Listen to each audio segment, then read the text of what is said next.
Chelsea, will you check?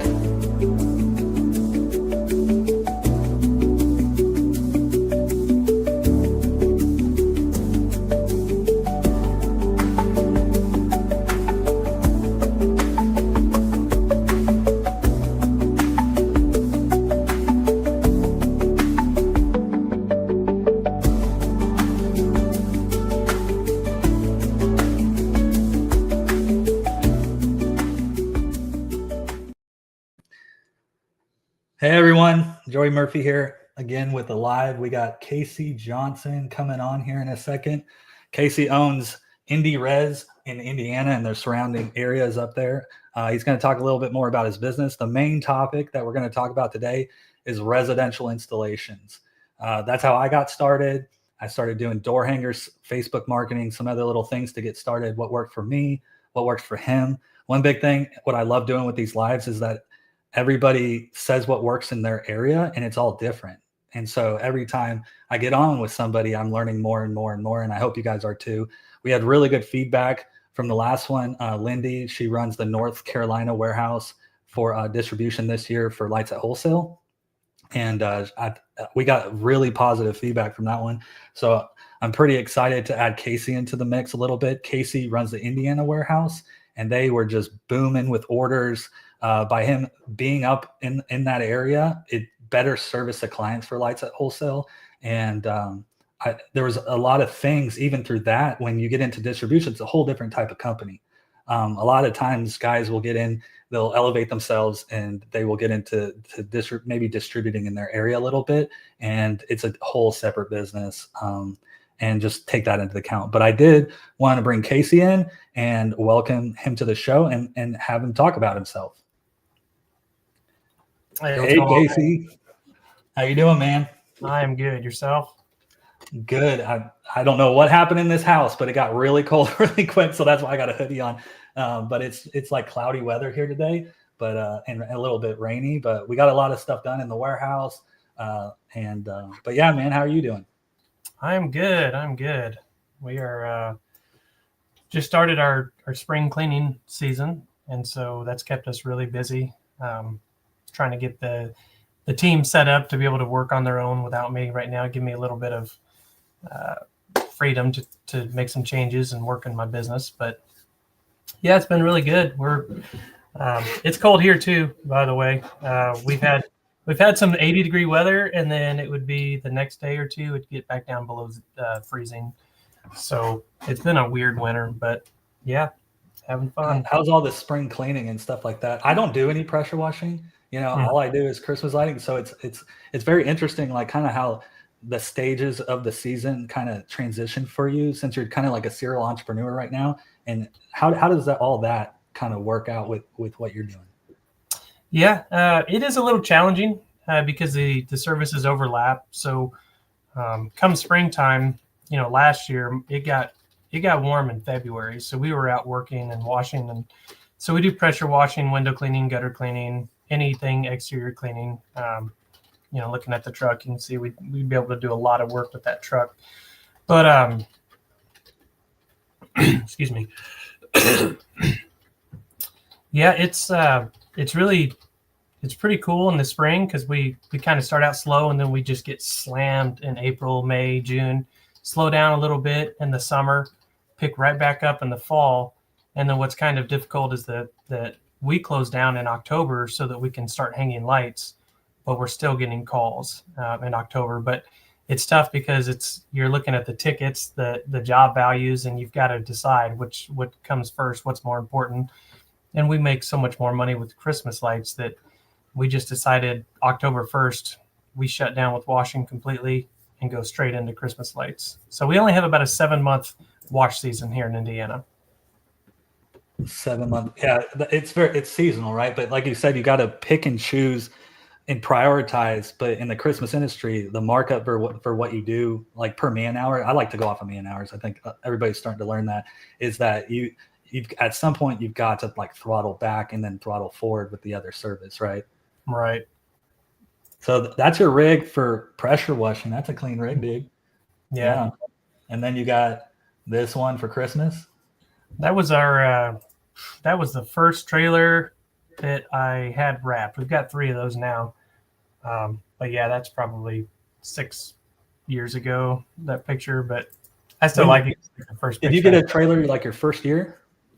No, I just ran it out of a single cab pickup truck. And then we got another truck, like that truck there, where I could have more, because I was just working by myself and one other guy there for the first couple of years. And then we really exploded in 2019, and that's when we had to start getting more trucks and trailers. But yeah, the first year I was working out of a storage unit and a pickup truck, no trailer. It was challenging, but beginnings. Yeah, I mean, my first year, I was running out of a 4Runner. I don't have an image up here. I think it might be on my face. It's on my phone, I know for sure. But I was running out of a 2008 4Runner, strapping the ladders to the roof. Had a little roof rack, not like a whole bed rack like you see that one on the right. It wasn't even like that. But the 4Runners are a little bit longer. Had a 28-foot ladder and a Little Giant. But I wanted to get up to the 28, but the Little Giant's a 22-foot, and that's like our bread and butter of like. I use the Little Giant. It fits right in the back of my pickup truck. I have a Ram Rebel, and I close the tailgate, and it's locked in. It's like perfect. You can't even steal it. You know what I mean? But we use that for gluing archways, and you can get up to 20. You can breach a lot of stuff. You can run up. I was a firefighter paramedic for 13 years, and we would run up the Charlie side, the C side of the building, which is the backside usually in Texas. It's very low. So it's like, how can I get up there without throwing a big ladder? And so what do you have any of that type of equipment that's just like a staple piece of equipment within your stuff that you if you have to do like a repair, I'm throwing most of this stuff in there and I can get 90% of it done. Yeah, I will tell you, our guys, they just don't struggle with roofs. Nothing scares them. It doesn't scare me. So a 16-foot ladder, like that picture right there, like we would just throw a 16-foot ladder up there, and then we would just jump up to the second roof. We wouldn't need to get any, a bigger ladder or anything like that.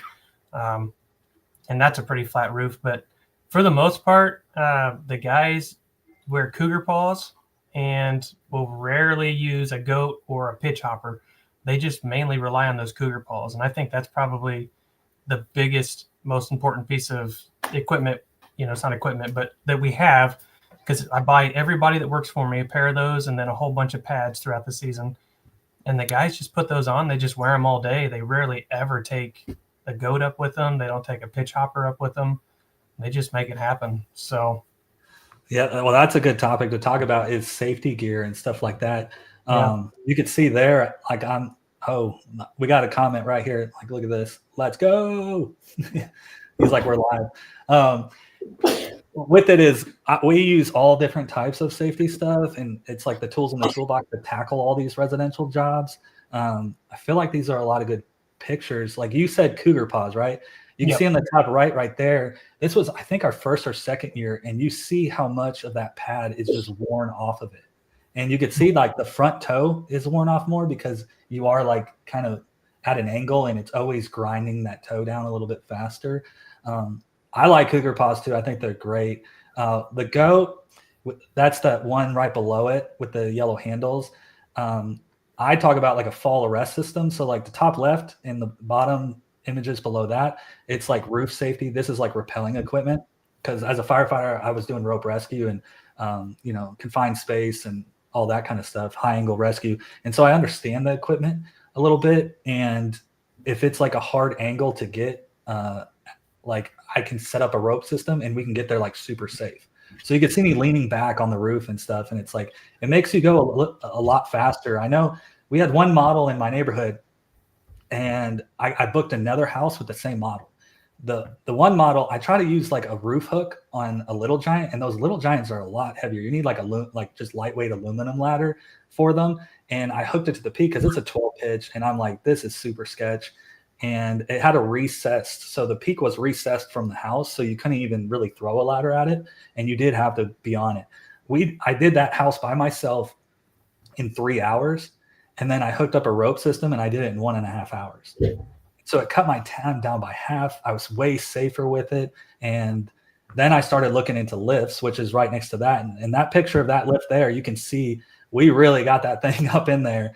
There's probably a better, like you could use a straight boom and it's a lot better, but you're starting out, you don't know what to use. But the reason I bring up the fall arrest system is because like if you let go of that handle, then you're falling. You know what I mean? With the rope system and trying to be a little safer, if you let go, like that Petzl ID, that's that one there, or even an ascender, but the Petzl ID, it locks up, and even if you let go or you pass out or what, you're still safe. There's the pitch hoppers there, again, not a fall arrest, and those are you got to have multiple to climb up the like a steep incline, I feel like. And then the steep gear shorts, those are pretty cool as far as a safety aspect. It is sticky, Have you used the steep gear shorts at all? Oh, I've seen them. I never purchased them. I think it probably wouldn't be a bad idea. I think they actually work pretty good on metal roofs too. But yeah, we haven't got them yet. Nobody really wants to wear them. So. Chelsea says, paws are too heavy on my feet. I love my pitch hopper, Casey. Yeah.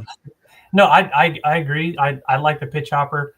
There's a difference between me and my guys though too. I'm going on 39. I'm not old, but I'm also like, I don't want to fall. And when I'm getting up there, if it's sketchy or whatever, I'm going to take the pitch hopper, the cougar paws. Like, I'm going to try to be a little safer. But the younger guys, they kind of, just want to go. And they don't want to take the time to set up some of these things. And I have to kind of tell them like, hey, I really need you being safe and all that. But no, I agree with her. I like the pitch hopper a lot. I like the goat. I think we struggle with our guys wanting to get a job done quickly, so they don't want to take out that equipment and set it all up. Well, that's another good topic though, is like you're on these installs and everybody knows there's like this rush push. I think everybody's heart rate and blood pressure is elevated like right when you wake up in the Christmas industry, because you got to get up, you got to go, like time is money, right? Like as far as like a man hour approach. And so with it is being able to have the right equipment, but then does it get used in the right place? We did like there was a 12 pitch big house that we booked this past year. And I went out there to set up a rope system and these guys are already running it, and it's like, I'm like, whoa, what are you guys doing? And they're like, it's fine up here. I'm like, it don't look fine to me. Like your foot is at an angle like this, dude. I know it's a 12 pitch. But they're like, I feel comfortable. It's fine. Like, I'm good. And I'm like, okay, if you need anything, let me know, So I think there is this rush, but at the same time, like, what's the risk analysis to like you said, I don't want to hurt myself. Nobody wants to hurt themselves, but like, if you go down, everything just collapses and falls apart in the business. You know what I mean? Because you're that person moving all the levers and stuff. So that's why it's even more important to have like this type of equipment, this fall arrest stuff, and kind of educate a little bit more. It doesn't take too much longer to set up, and what's the lost revenue if you don't set it up is the thing. You know what I mean? It's just crazy. So I do want to introduce this video. This is of Casey. I think it's hilarious. It's a Grinch video, but it shows a little color into who Casey is as a person. I feel like a little side to him. I've only known you for a little bit. We did meet up in Utah and connected a little bit there, but we haven't been around each other too much. But I can tell that you do like to have fun when you can have fun, And so I'd love to show this video of the Grinch that you made this past season. Check it out.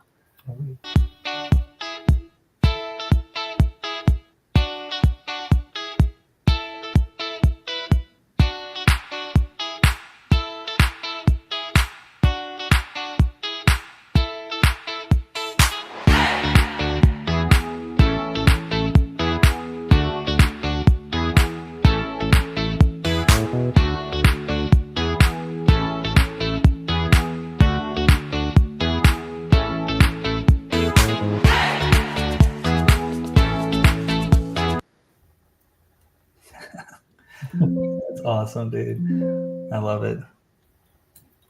Yeah. What made you do that?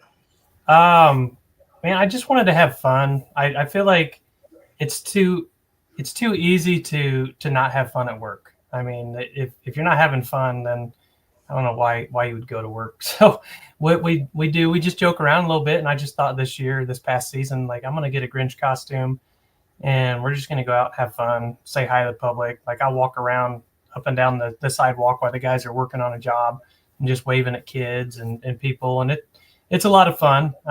But I just wanted to have fun. I mean, it's Christmas. You only get 2 months out of the whole year to hang lights. So might as well enjoy it while you can. Yeah. Oh, shoot. I hit the wrong button. This that's the thing, is it's such a stressful business, and it's taking those little moments all the time. I know I can be a little bit of a Grinch, especially at the warehouse and stuff when I show up to work and I'm like trying to change my attitude a little bit. And Chelsea likes to have a lot of fun. She literally like uplifts everybody in the warehouse, and then I come in, I'm like, why isn't this done? Why isn't this over here? And Chelsea loves to have a good time at work. She's good at like upbringing people and uplifting moods and getting everybody working good together, and I love that she does it because productivity like goes through the roof. You know what I mean? And so you're out here in the community, like putting on a Grinch costume, having as much fun as humanly possible. And everybody's seeing that you're doing these things. Maybe kids are passing by and you're doing it. And I think it's an awesome thing. Have you, what I saw even in the warehouse, you did one video where he like threw a box at you or something. And it was like a high up box too. I'm like, dang, you could have like, he hit you too, like on your shoulder. That actually did hurt. We were just, like sometimes you don't have you don't have the end result in your mind, but you still want to do it, just have some fun. And so we actually shot hours and hours of video of me wearing that, other guys wearing that, just joking around in public. And we didn't really do a whole lot with that, but all the guys enjoyed doing it because everybody would take turns wearing it and messing around. And I feel like it boosted morale, gave the guys a reason to have fun, and I'll do it again this year. So. And how much was that costume? Like, how much does it cost to really make that video? You know what I mean? Oh, probably less than $100, I think. And everybody's having a good time. You know what I mean? Oh, yeah. I want to talk about, I am mostly commercial now. We still have quite a bit of residential, but like when you look at the numbers, we are heavy into the commercial space as far as like where all the revenue comes in. And I think we had like 120 residential clients, but like we really don't have that many compared to like some other people are saying like 600. I'm like, oh my gosh, we don't even have 600 accounts. And so as I was talking to you, it's like, okay, there's levels and then it bleeds over onto each other. So there is low end residential, and then there is low end commercial. Then there is high end residential and then high end commercial. So if you see, the residential's kind of overlapped the low end commercial, because like you may have a commercial, but they only have $5,000. And so like, I was like, well, what is kind of your biggest install that you do? And you were saying that it's a pretty big number. And I was like, that ain't no low, like that. If you say residential and you tell me that number, I'm like, that's a commercial job. And like, you may have to approach it like a commercial job because it's so big, right? Right. So tell us a little bit more about like this job, maybe how you landed it, just the learning lessons or anything that you kind of faced doing this job since it's so big. Yeah. So this is our unicorn client, what I call them. And it happened. They hired us 5 years ago just to clean some gutters. So this homeowner has multiple properties, like on their property, a bunch of rentals, and they had us come out and clean all their gutters. And then I just happened to mention that we hang Christmas lights, and the homeowner was super nice, and we got to talking. And I said, yeah, we hang Christmas lights and in the area all the time. And come September, they reached out to us because the other company either wouldn't return their calls or just didn't answer the phone. I don't know. But so I went out there to give them a quote, and we quoted the house, some trees just around the barn. They got a big barn in the back and the pool house. We quoted all of it, did it. And then it was like 2 days later, I get a text from their property manager that said, hey, we want more. Like, this isn't enough. And we just started talking, and I gave them a price to basically make their whole property look like a winter wonderland, and they went with it. And then what's been really neat about it is every year they add something new. So this sleigh, we drove to Alabama to pick this sleigh up. I think it was Atlanta. Went to Atlanta. There's a guy out there that builds these. We drove out there, the wife and I, just a 2-day vacation, drove down there, stayed in a hotel, picked that up, and then drove it back, added all the presents. Some of these were added as well. But it's just every single year they add something, more trees, more a sleigh, lighted orbs, whatever it is, but they just have added something new every single year for 5 years. So what started out as a $7,000 or $8,000 install turned into a $40,000 install after 5 years. See, that's not a little job, you know what I mean? Mm-hmm. It's a much bigger job. Yeah. So is this the same property on this one right here? Yes.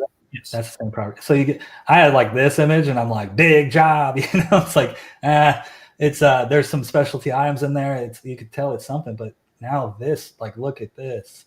Yeah. How many man hours did this job take, do you think? Or do you track? Yeah. If we're all there, so we have typically about 5 guys working for me during Christmas light season, and it'll take 3 days to get that property done.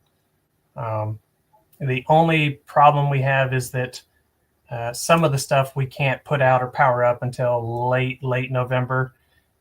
They are very particular about their property, so they don't want that. They're going to mow up until they just can't mow anymore, and so they do. They'll have they get their yard mowed twice a week, and so it's usually right after Thanksgiving they come out and they call us and say, "All right, come hook everything up, bring out the sleigh, bring out this, bring out that."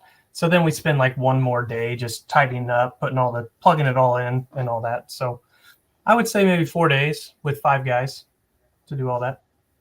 And what's the longest part of that job? Because I'm seeing some of these trees and multicolor and it's like some of this stuff is more time consuming than other things, right? So like when we do a residential job, we may add some things in there, but I'm like, each piece has a different net profit. You know what I mean? And so it's like, if we took this out, our profit per man hour would increase. So that's like, sometimes we kind of encourage people, if they don't, especially, hey, how do you like those trees?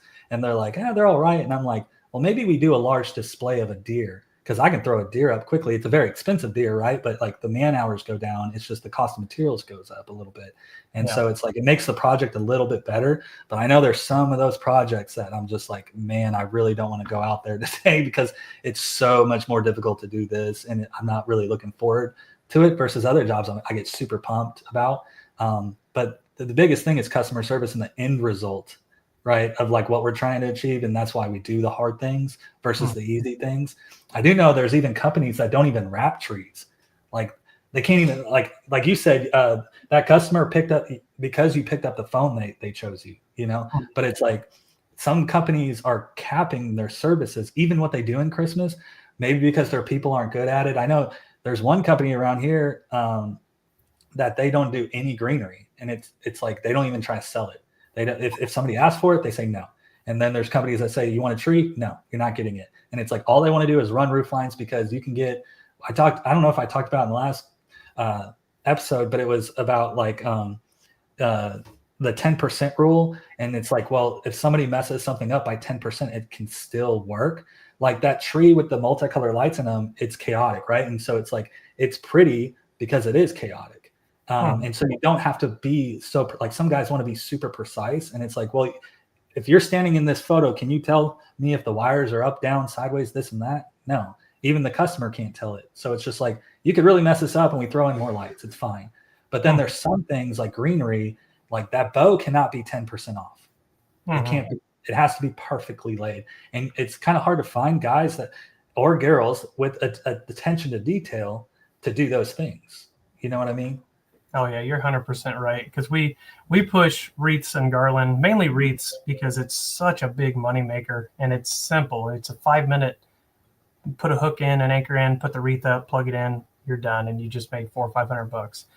But even with our guys, Man, I'll drive to a property that they've done everything perfect, and I look up at that wreath, and that bow is just like just a Yeah. little crooked, and I'm like, oh, Yeah. like I want to get out there and fix that bow. Like to me, that's the first thing I saw on that property, and so yeah, you're 100% right. It's the attention to detail. Some guys have a very successful business doing just roof lines, they're not doing trees and greenery, and Yeah. I think that's kind of cool. I mean, my guys would all rather just do roof lines, but I feel like we may lose a few if that's all we did was roof lines. But I don't know. I don't mind doing trees. I think they're fun, and the greenery, in my opinion, is such a moneymaker. I don't understand why like people wouldn't offer it, I guess. Well, I call it texture, and Chelsea's got her own terminology for things, and I think we kind of have a lot of similar. But with it is, when we're doing the sales pitch or so much of like decorating your property, it's really managing. I don't want to call it a sales pitch, but it's more of like this is kind of the guide that I'm going to take you down versus, and even the experience of the sale. People talk about the experience of Christmas lights. It does start with the sale. So like you could really lose a lead. Even if you get a lead, they're like, I didn't really want that, and you kind of push them in this direction, but it's texture. So we talk about texture on a property, and with that decor, greenery, you can see this stuff during the daytime. So like if they just do roof line, it doesn't feel like Christmas when you pull up to your house at 5 o'clock, right? 6:30, it starts getting dark or something like that. And because it's the winter, and it's like, well, like what do you have during the daytime when you pull out of your driveway or you pull into your driveway? And when you see those wreaths up there or garland or something like that, bows, it feels like Christmas a little bit more, right? It's not just lights. And so we do try to upsell, or whatever you want to call it. We do try to design out the property where like, if you add these wreaths, you're getting the daytime effect as well. Right. Do you agree with that? Or do you have any, like the way you kind of approach things or terminology to when you try to design something out for a property that you're like, hey, you really kind of need this, that you push with your company? Do you have anything like that? Not necessarily. I think that's just my personality. I'm not pushy at all, really. And I mean, I usually try to quote what they ask for, and then plus we typically always try to add wreaths and garlands. But other than that, I don't know. I don't think I have something that like I think about on every single quote. So do you guys like, there's Christmas, right? But to try to expand the season too, do you guys do anything like, I know we do some Halloween stuff. Do you guys kind of do any of that stuff, or try to even market that with your customers about even trying to transition? Because we do that with residentials, is we'll transition and be like, well, you can get your Halloween lights, and then we'll swap out your bulbs, and then we'll replace that spider with a wreath, and trying to stretch the season out just a little bit more. I know a lot of guys in the Christmas lighting is like, no, like we're installing in September. We do too, but we do try to cater to what our clients want, and our clients are always asking for different things like Halloween, and they want to decorate for that and add to their children's experience, their experience. Do you do anything to, like, I guess, try to stretch your season a little further? Maybe wrap trees earlier and not plug them in. We do that, Yeah, so we start in early October, so October 1st. We will probably this year start in September, just because we're pushing, over 400 residential installs. But no, I think that because Halloween overlaps so much with Christmas because of the October, that we just haven't pushed it. But we don't get asked very often at all about anything else. Permanent lights, is one way to kind of combat that and help out. But no, I don't think we really want to push too much into stretching that season out, because it's already hectic enough for us as it is. So. Oh yeah. So like, to prepare for the season, what do you guys do to like get ready for the season? Because I know all year long we're prepping products, and like we'll close deals and then we'll get those products in. We have a process called Tidings of Cover and Joy. It's a 10-step process to your project for it to be successful. Like we're even doing electrical checks at some properties to make sure that the electrical's right before we come in, just really getting it set up for like success. And I know prepping lights is a huge thing, and it's C9s, and it's like, well, I don't know what colors. Well, we prep every kind of color combination just to be able to pull the trigger. I've said it before, but like, we're like, when I was a firefighter paramedic, everything we did was to prepare for a very fast response. And with Christmas is like you convert a lead or something like that is like how fast can you get the logistics in order to be able to service it. And so I try to do this analogy to like tell people like if a police officer responds to an incident and he has to pull his firearm and like pull the trigger, does he have like the bullets in one pocket, the magazine in a different pocket? Like, no, he's got like one rack back on his hip because he needs to like quickly respond, right? It's seconds count. And I feel like that translated with me into this type of industry because it is such a fast-paced thing. It's a very if you're able to respond quickly, you're able to like really capitalize on things. You know what I mean? So it's like what we do is we prep like 1,000 feet of C9s, 750 clip, 250 non-clipped. We stack in a way so they could pull it from the bin if they have to glue an archway, a window, or something like that, and then C9s. And we do all different color combinations: warm white, red and warm white, red, white, green, blue and cool white, like all these things, because our company, our slogan is called Let's Get Creative, right? And so I want them to get the bows. I want them to do different colors. I want them to do Halloween. I want them to be so creative because I feel like that's the company we are and we can offer that service. So we get so many people that ask for those like niche little things. Like I want a Grinch theme. And I'm like, oh, okay, well, you want this type of ornament. And like, oh, what do we do this? We did a 5-foot wreath, and then we did red and green ornaments. But the red, we even did larger than what we usually do, like just really big. And I'm like, I don't know if this is gonna look good. And we ended up putting it up on the house, but it really gave that a Dr. Seuss look. So like we did a Grinch theme, but then we oversized the ornaments and like nestled them like an egg into the wreath. And then it looked like a Dr. Seuss like movie almost. And I was like, dang, that turned out really good. You know what I mean? So like, what do you do to prepare and set up for the season for these things? You know what I mean?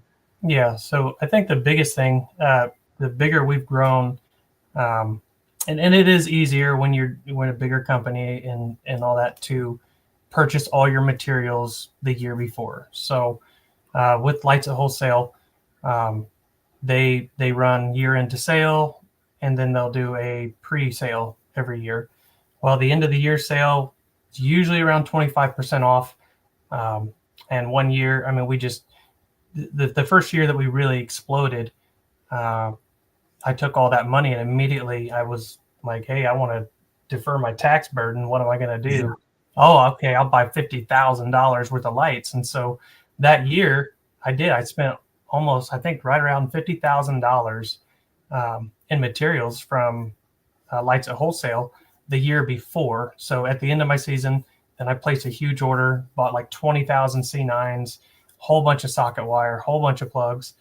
And we bought all that. And then the following year, I paid my stepdaughter, my wife, my stepson, friends, whoever, to come in, and we would just prep all of those. So we would just set up thousands and thousands of feet of C9s, pre-bulbed and clipped.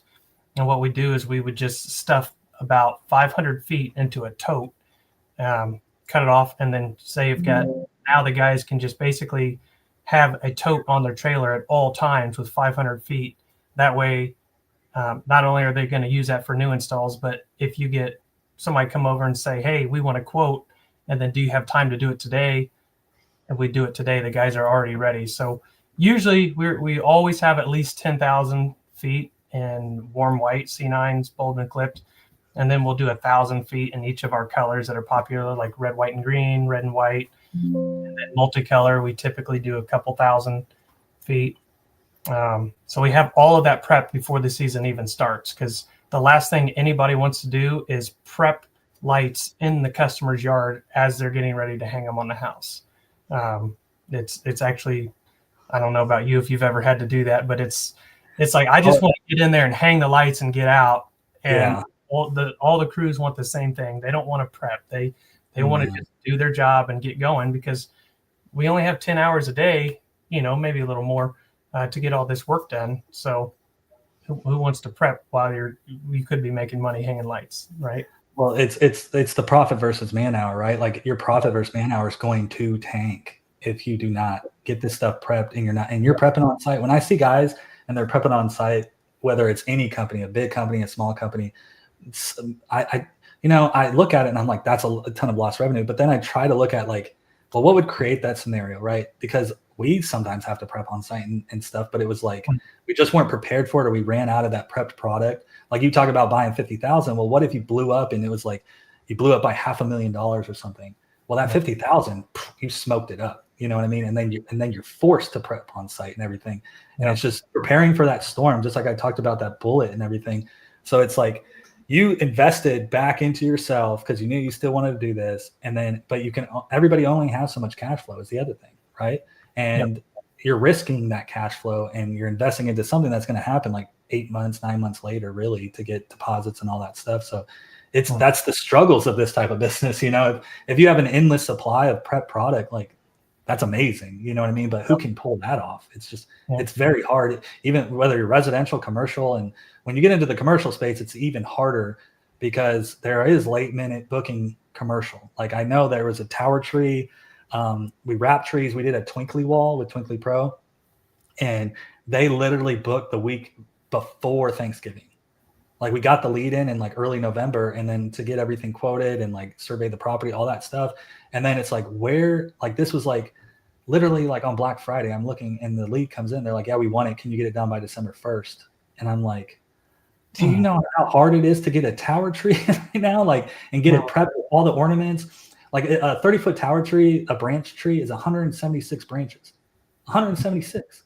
It's 14 Gaylord boxes or 5 racks. If we built racks and stuff, I know that. And it's like, but you got to get they don't come pre-packaged. We got to put these ornaments. Each branch has 3. So 176 times 3, do the math. That's a lot of like ornament staging and getting it ready.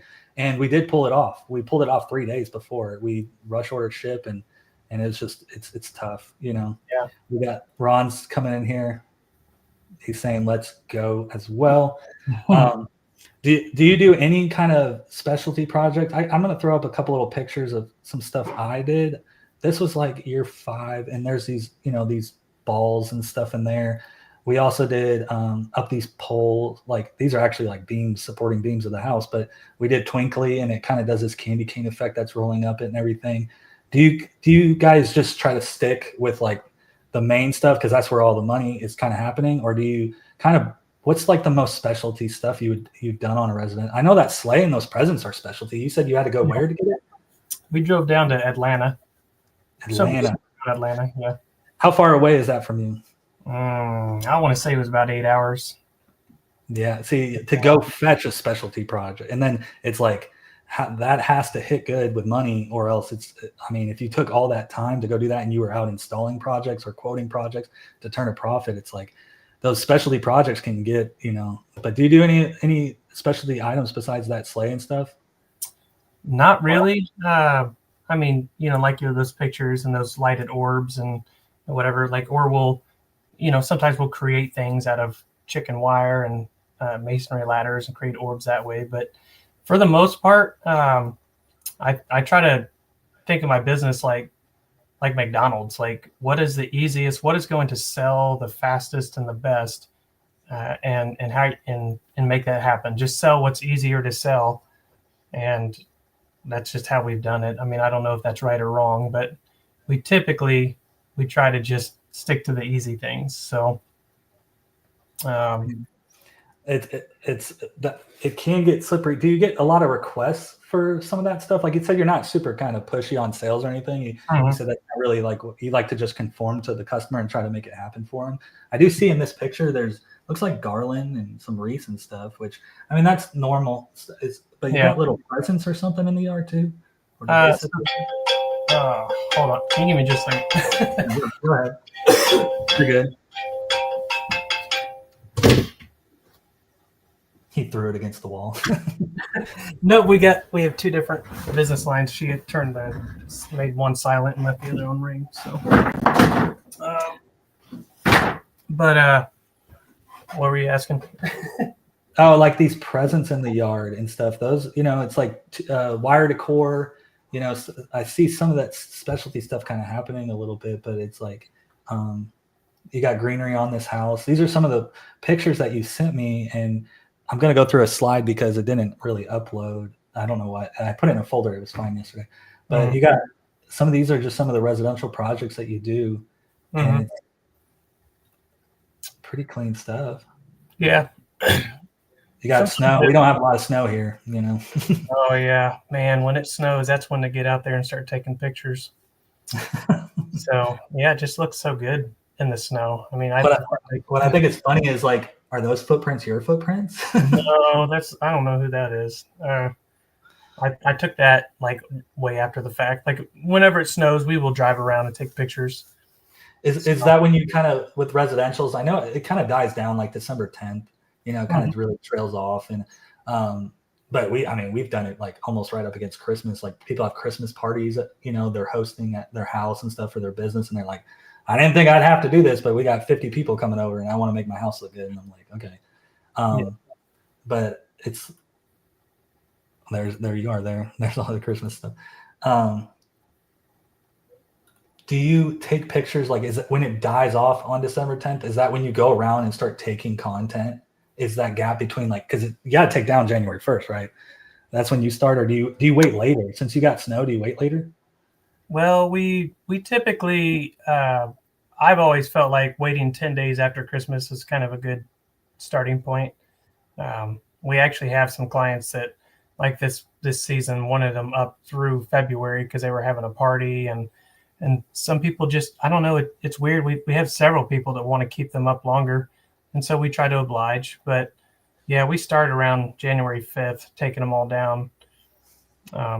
And on weekends, I mean, if it's snowing, I can get around and take some pictures. I will. It doesn't usually snow like in the middle of our season. I mean, it does a little bit, but it usually holds off till right when we're finished. So, I mean, I wouldn't want to be working on those roofs in the snow. That's for sure. Yeah, I know since we're in Texas, I feel like some of the agreements are different because we don't have the snow. But I know like we have a tower tree, and they say if you don't take it down by January 5th, that they will charge us $250 per day after January 5th if it's not taken down. That's wild. Yeah, and I'm like, that's literally like one of the first things we do. And I'm like, what happens if there's 5 days of like bad weather, rain or something? Like, I mean, it could happen. You know what I mean? It's like, you want us to take it down in the rain, and it's like, But so we talked about installs, residential installs, kind of the gaps in time. But what about maintenances and stuff with residentials? What is probably your biggest callback? Is it just like a bulb that needs to be twisted, or is it trip GFIs? Or oh man, do you want me to be honest? Yeah, I want you to be honest.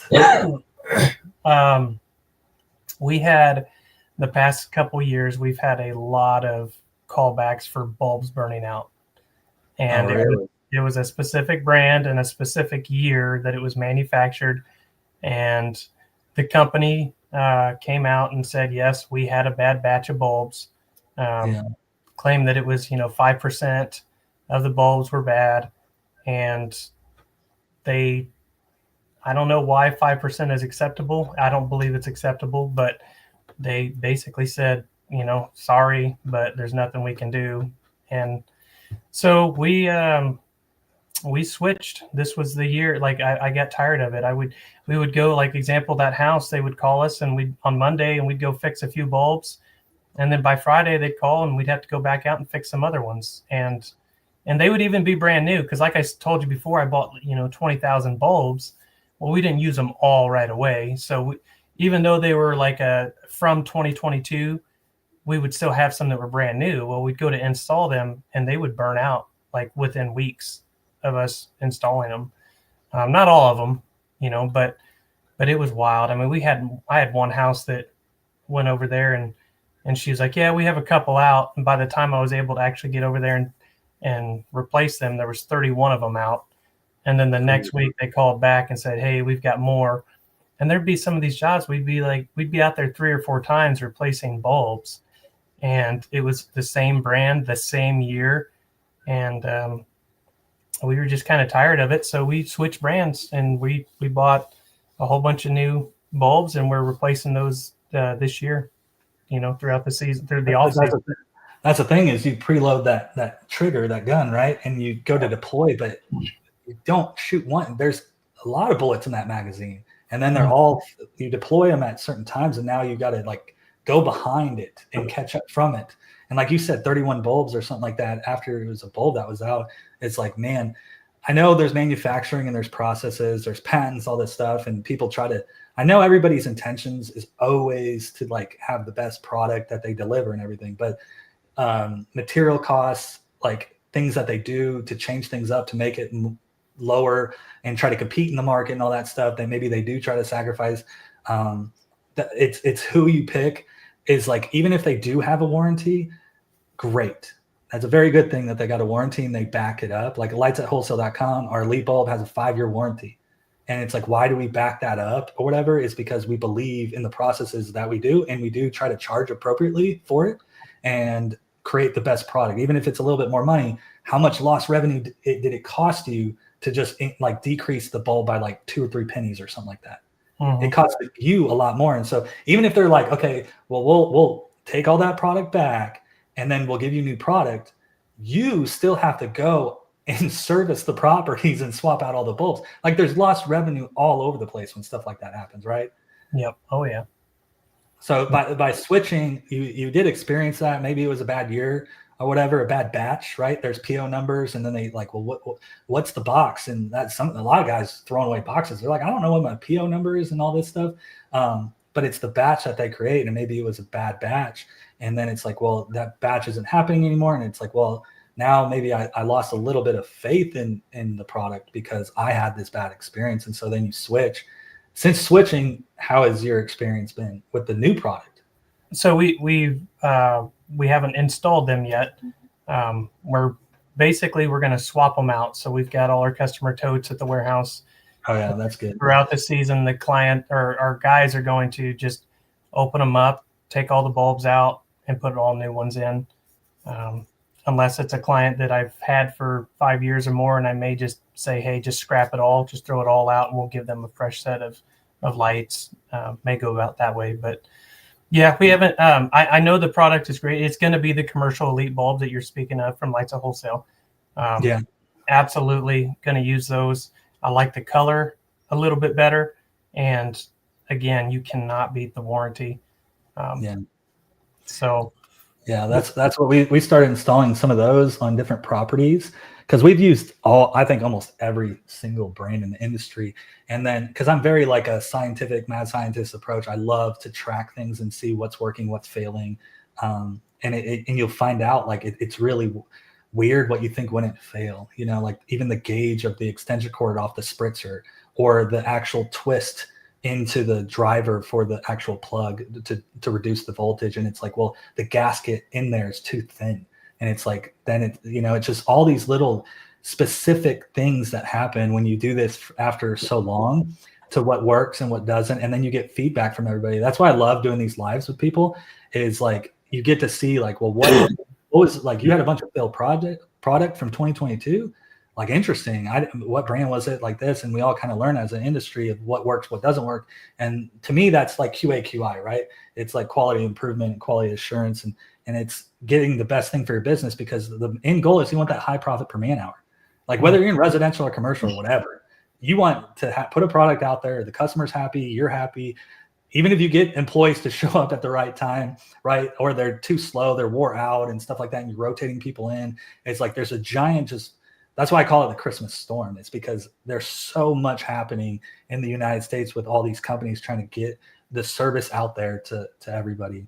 So with that is like we talked about install maintenance. What about takedown? How was your takedown this year? And do you have any processes? Because I know this year with our processes, whether it's residential or commercial, we did end up buying a lot of cardboard. And we would set all our greenery, because we do a lot of ornaments and stuff like that. And we put the cardboard, we'd set the wreath in there, because upon transport, whether it's residential or commercial, is like the ornaments are getting scratched or that bow is getting off. When it leaves the warehouse, it's perfect. But then upon transport, the crew's dragging it out, getting it up, and then they hang it up there, and then they're like, good enough. And I'm like, no, not good enough. Like, get back up there and fix that bow. So I feel like this year we invested a lot into cardboard. I think we spent like $5,000 on cardboard at like a wholesale cost, and storing it is a little easier. There's some void spaces in there and everything. That's why we got pallet racking and you see them stacked. But I really am liking how we stored these things this year, even after being in business this long. So do you have anything like with takedowns that you use that's just clutch, that like a certain pole? I know you're in pressure washing and people do like unwrapping trees with poles, and I use Mr. Longarm, but then, they're so lightweight aluminum that they end up like bending and then you can't get them back in. And it's like that pole is not going to be good but like half of takedown, then you're gonna have to buy a new pole. And do you have anything specific that like you guys do that's just really like changes the game for you? Yeah, I think whenever you buy higher quality equipment, such as poles, that helps quite a bit. So we have 3 water-fed poles, carbon fiber, and we take everything down. I think most people take all their lights down from the ground with the pole, unless it's difficult. But these carbon fiber poles are just, they weigh less than 5 pounds and they extend to 35 feet. And it's just super nice because they're not going to bend or break. They're super strong. But yeah, when we take a house down, we use totes. We don't use cardboard. But something I'm kicking myself in the butt for is we've bought so many wreaths over the years that I can see like you've got wreaths hanging up down low, and so do we. But I want to put all our wreaths back in boxes, put them in cardboard boxes, and put them up that way instead of hanging them, because the next 8 months they're going to get dust on them, that sort of thing. And I want, like you said, I want to be able to transport that wreath from the warehouse to the job without it getting, messed up, or, how easy it is for those lights to get snagged on something and somebody can rip out like 5 feet of lights out of a wreath. And then now you're stuck trying to weave it back in there. So I'll probably hit you up later about getting some cardboard boxes, but yeah, not really. We build a route that's similar to you. We look at all the jobs we did and we build a route, and then we try to just get as many done in a day as possible. And we go city by city and zip code by zip code and just try to knock it out that way. Yeah. It's and the more properties you have, the difficult like building out the takedown schedule and everything gets a little bit like more like, and then you got to communicate to clients. And so that's why I was like, oh, you go around and take pictures, but you're probably doing a takedown schedule. Like, I don't know. You can feel it lighten up a little bit, but it doesn't really stop, right? You only have like 2 weeks to get everything in order and get, we did this much more residentials. Oh, we need more space. Do you think this is enough space to store all this stuff that we just put out into the world? You know what I mean? Because you're like cycling it in and getting it out. And it's like, well, what happens when it all comes back? Is now you got to get pallet racking in, and you're like, oh, I don't know if I can get pallet racking that fast, get it built, get it staged in the right space. So when crews come in to take stuff down, we're ready for takedown. You know what I mean? It's a don't you feel like it's a juggling act? I do, especially when I don't get on it right away. That's the one big takeaway people could get is don't wait till right before the season starts to get organized, to get it all laid out. And then after takedown season, don't just put it all away and be like, I'm done, I'm tired. Yeah. You've got to stay on top of it throughout the whole year. And that's what you do, right? Like you're full-time Christmas lights. So yeah. We hunt things down, we'll get some leads in and stuff, but we're very niche-y, like commercial, and I wouldn't say like super big commercial. I would just, because we've done super big commercial, but I feel like the good part is like a moderate, which is 50,000, 60,000 around there. When you get above 6 figures, even there's projects we bid $250,000. There's one we bid $350,000, and I'm like, man, this is so much resources to deploy at this thing. You have to have multiple locations, more robust thing, and we did, but dialing it back is you run leaner. It's more manageable too. Even being a full year-round company, is we do these things, but like you said, is maybe not that specialty item, or I got to drive 8 hours. Like we did. There's a bow wrap there, and we had to get that manufactured. I spec'd it out. I even helped design it. Hey, it needs to be this wide, this thick, and get that imported in, and then you put it up there. It's super cool when you get done, but like the amount of hours we put into this 8-foot bow is just insane, but it's those things you check off on a list, you know what I mean? That just, we did, even signed an NDA for a project that we couldn't share, because it was for a very like high-end client where they don't want photos of anything. And so it's like, even getting into that space a little bit is, like you said, that one big customer you have, they have a lot of requests because they are spending that amount of money and they do not want you to run cords. And it's like, you really have to like that's why we have the tie-ins to Cover and Enjoy, is because where are we at in the process and when do we need to deploy? And when you have all these projects, it's like, where are we today? Where are we this hour? Where are we this minute? It gets really robust, even for very large companies, so a lot of different processes to think about for sure. Oh yeah. Well, so I wanted to talk about a little bit about what's happening right now. I don't want to get political or anything, but there is the tariffs that are happening and the increases that's happening in the industry. There is Cambodia, just the reason of China, Cambodia, India, Vietnam, is a lot of this stuff is this where it comes from. And we don't have the raw material resources for it. And it's a giant math equation. Tariffs is just one part of it. There is also the labor hours for each of these countries and how efficient they are. And that's why I really when you look at it, it is a giant equation. And you don't want any of those numbers to go up. So this is just one of those numbers going up. And so I did want to shine a light onto Jason Woodard. A lot of people have shared his video about Cambodia because he just came back from there. But there's one part I really like that he talked about, and it's like 30 seconds long or something like that. But it talks about the efficiency of all these different countries, because they're literally trying to source and give you the best product. Everybody's doing this that sells and distribute. Lightsatwholesale.com does this. You know what I mean? Is trying to find the best materials, the best stuff to deliver the best thing. But with it is, you talk about bad batches or something. Maybe people are outsourcing manufacturing to different areas, and maybe they can get the cost down a little bit. But it's so even companies with good batches with backstock, now is the time to order. So if you need to order, you can email me at joey@lightsatwholesale.com. I'll create you a custom sales order and stuff. And you really need to take advantage of what's here in the United States right now. So maybe you don't pre-order so much and you're the cash flow and all that stuff, but we do have some backstock and stuff that maybe we could help you out and get you a better deal, because once this stuff lands here, things have to go up or we can't sustain business, right? And so I don't want to get political or anything like that, but I do want people to understand that it is a giant equation, and to really take advantage of these vendors that are trying to supply supplies. And if there's stuff in the United States, try to get a hold of it. If you got the cash flow to invest, get a sales order. Email me at joey@lightsatwholesale.com and let's get it working. But let me play this video of him talking about the actual productivity. Gave me some information that she had pulled together, talking about the productivity in a Chinese worker versus Cambodian worker.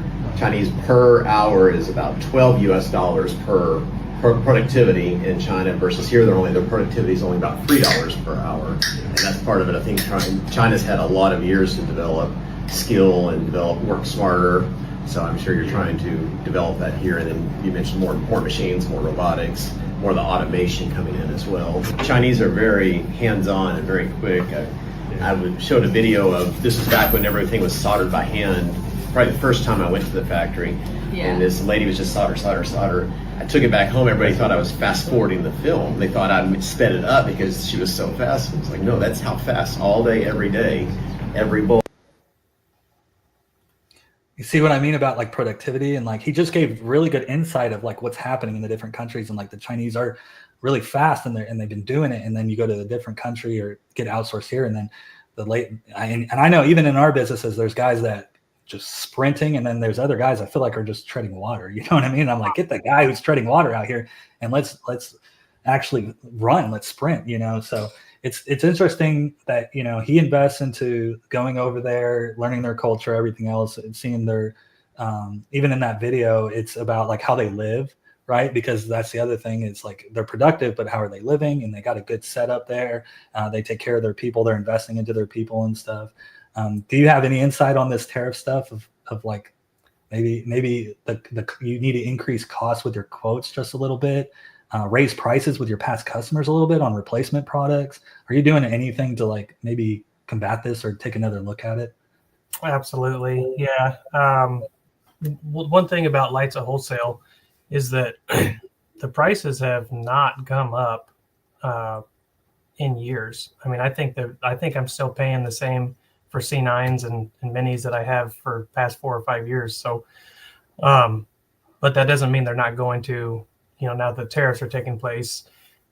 I know that this year, with the pre-orders, if you didn't get on there, then, it is what it is. But, they didn't raise the prices. They didn't, I mean, you didn't have to pay those higher prices because of tariffs. I don't know what that's going to look like, but I think anybody, if I'm going to spend 10, 20, 30% more on my product, my prices are going to go up to reflect that. And that's just, it is what it is. And I think that's the whole country is going to operate that way too. You're going to see that when you go out to dinner, and you're going to see that when you go to a movie or you buy your next car. Like, I mean, we're all going to feel it and see it. So it's not a new thing. I mean, this has happened before, you know?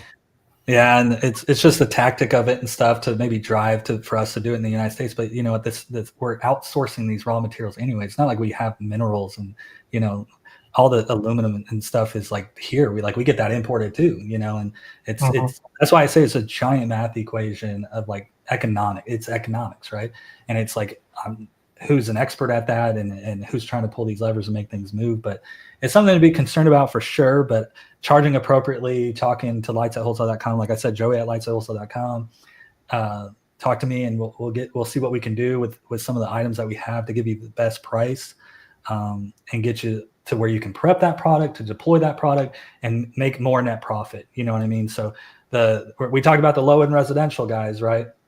And they do stay there, and it's like they build their whole company kind of around even that. Is like they're going to even have to kind of raise prices a little bit, because when they go to buy, they're like, what? A spool is how much now? It's like, well, copper prices increased, like everything increased. And it's like, well, I thought it would kind of be close to what we did last year. And you're like, no. And it's like, so now your net profit goes down, down, down, you know. We talk about profit per man hours, but it's literally like it's clients, logistics, and labor.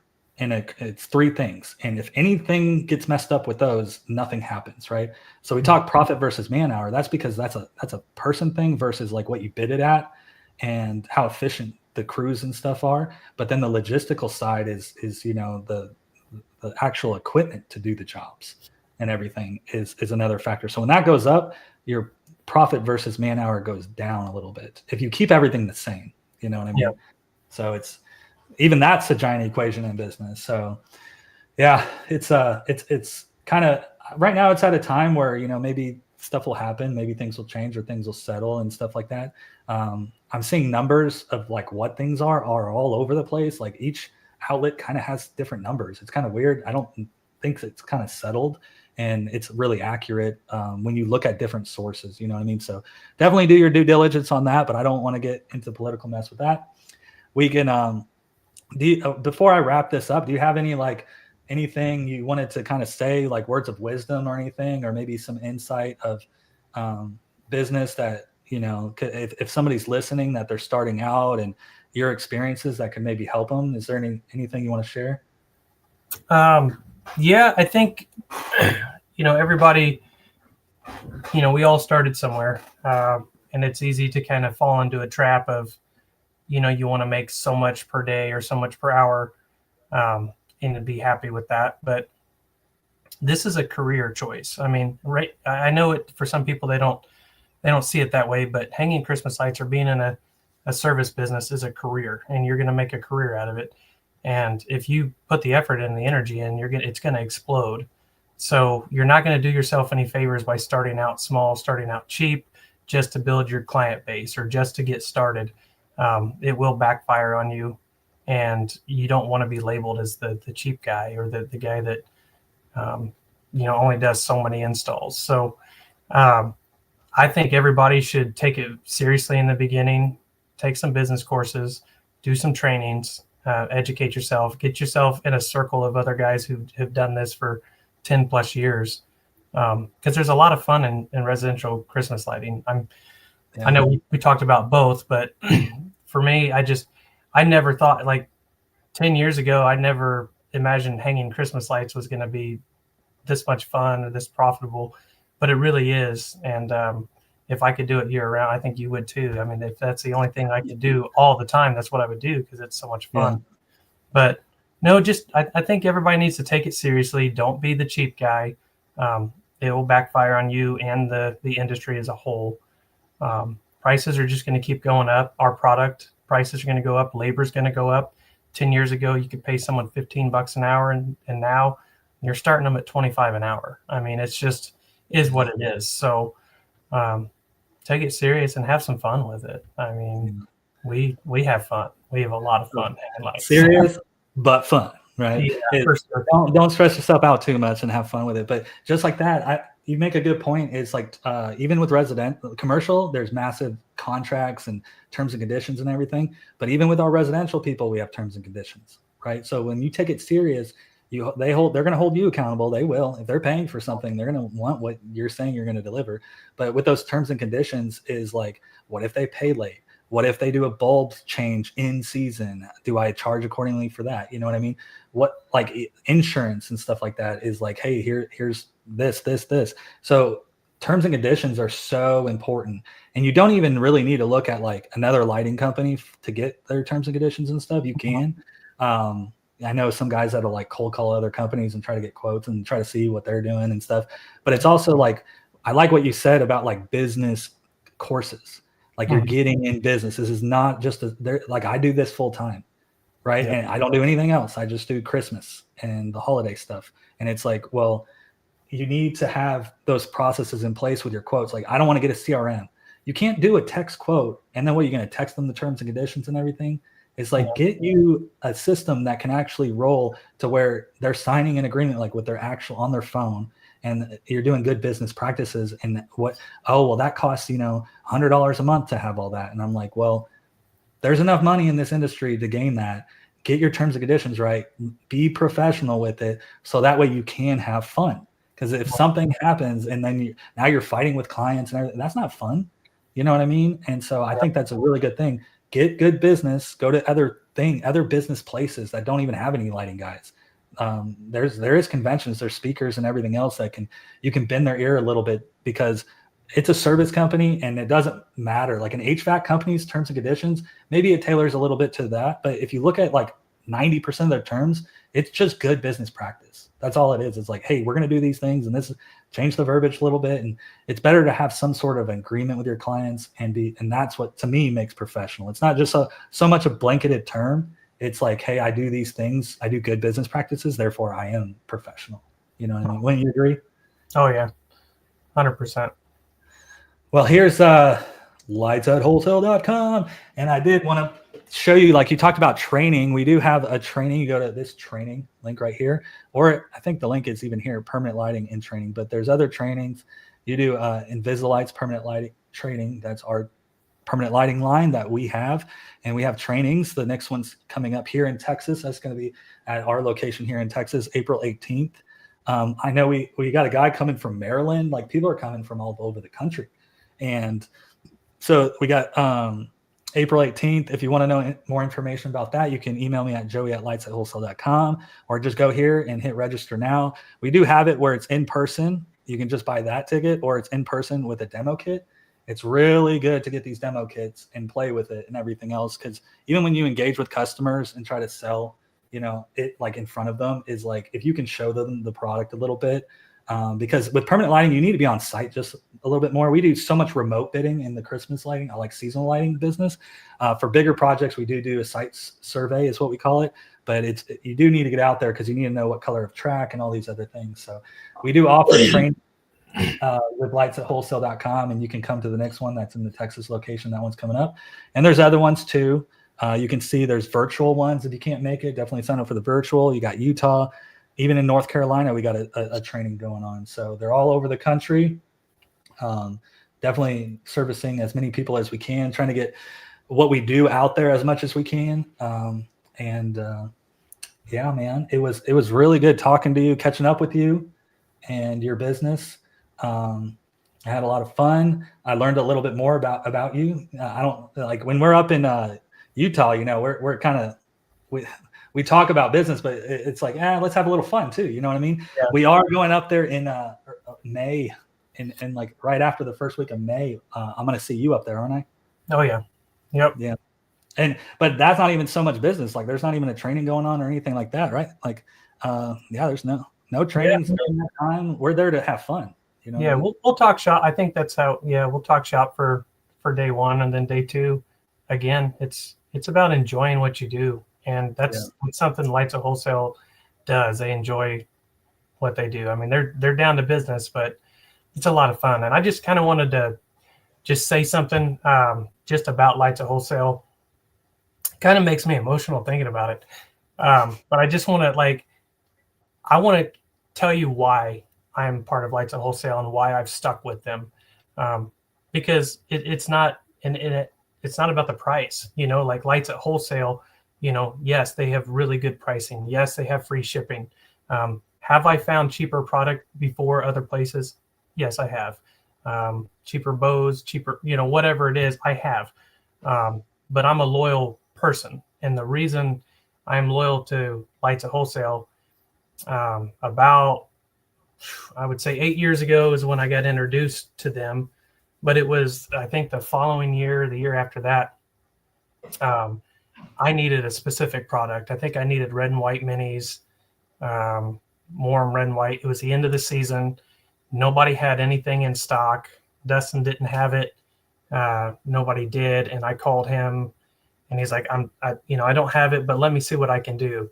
And 2 hours later, Dustin called me and said, hey, I'm willing to drive. There's somebody in Utah about 2 hours away that has red and white minis. They've got 4 cases. That's what you need. I said, yes, that's what I need. He's like, I'm willing to drive that 2 hours to go pick those up and bring them back and then ship them to you.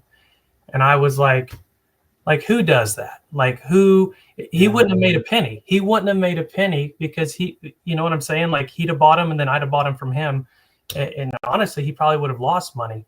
But Dustin and everybody at Lights at Wholesale are very loyal too. And he recognized that I'm a customer for life with him. And he was going to take care of me. So from that point on, when he told me he was going to do that, and it didn't work, I didn't actually need that. And I ended up finding him somewhere else. But just the fact that he was willing to do that, and their entire staff is willing to go the extra mile and work outside of their business hours to make sure we're all taken care of, is the reason I'm loyal and will continue to be loyal to Dustin and Lights at Wholesale for the rest of my career. So just wanted to say that. Just want to throw that whopping story on us. I mean, it's just because it really did. I just couldn't believe it. I remember getting off the phone and talking to my wife and thinking, I can't believe he was willing to do that for me. We'd never met. I'd only been a customer of his for 2 years. So I just thought it was really neat. So, well, it's that customer service side of it, but then it's beyond that, right? Like you said, I can't believe he's even going to do this. It's even ethics, you know what I mean? And it's just it probably made you like you said, you didn't want to get choked up about it, but it's man, the humanity, there is good people out there trying to do good things. And I feel like that's what Lights at Wholesale is. And it's built around that. Right. So I see it online and people are customer service, you know what I mean? And it's they have great customer service. And it's well, listen to that story and tell me that that's not good customer service. It's factual. It's not opinion anymore, Yeah. Thank you for sharing that story. I didn't know that. Oh yeah. Yeah. And it's not just him. It's everyone, his brother, everyone that works for him. I mean, when we were shipping out of Indiana, that Shane was there working basically from 2 a.m.